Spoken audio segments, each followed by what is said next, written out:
على سبيل المثال ذاك اليوم طلبت من فقيه فر بالباسكل، مجرد فر بالباسكل ما رضى يعطيني، يقول لي شنو يا طلايبك هوايه بالسوق، وبقعد ذاك اليوم على اساس نسوي طلابه قديمه كلش قديمه. شنو هي؟ انا اسولف لك السالفه. لعبنا دومنا بالقهوه، صاحبي سوى ربط وبيده 27 قبت عدل الله، قمتنا على والدي وقبنته، ويقول لي انه ليعقوب بالمناظرة طلع كسر. شنو اول سؤال كان لليعقوبي انه اثبت وجود الخالق، اثبت وجود الخالق. انا ايش قلت له؟ قلت له اذا الطبيعة خلقتنا ليش العالم يقولوا لي الله يطيح حظك؟ اذا الطبيعة خلقتنا يقولوا الطبيعة تطيح حظك. زين، هسه عوفنا من هاي السالفة كلها. يا هل يعرف واحد يبيع عرق زين بالمنطقة، بس اللي ارجون لا تفهمون، لا تروحون بذاك الرأي، لا تفهمون غلط.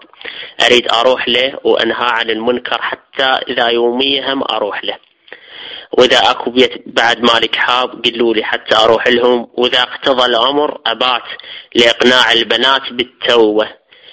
اريد اقول لكم شغلة، اذا تجمعوا لي 5 اوراق السهل وياكم حيل، وحلل لكم شغلات انا يمي ما لكم علاقه لا بذاك ولا بذاك. انا حلل لكم شغلات هوايه كلش بالصلاه، واسوي مثل الصلاه يوم واحد بالاسبوع، يوم واحد، هذا كل الاسبوع بس يوم واحد، واقلل لكم عدد الركعات، بس ما اريد الحكي يوصل للصرخي.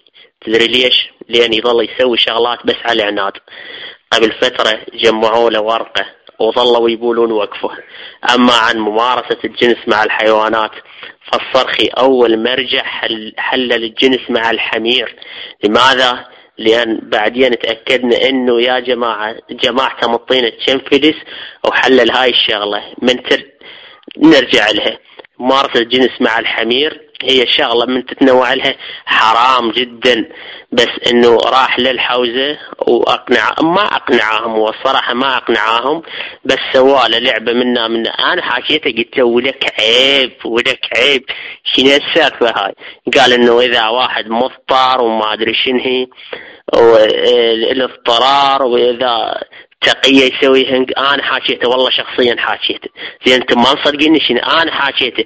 شوف هذا قام خل قهوه، ولكم اذا ما عاجبكم الحكي مرت الثانيه ترى افلشكم والله. انا لا مسودا ولا اكسر رجلي، والله اكسر رجلي. قواوي محترمكم وحاطكم صاكم هذا هم خل قهوه هم قام.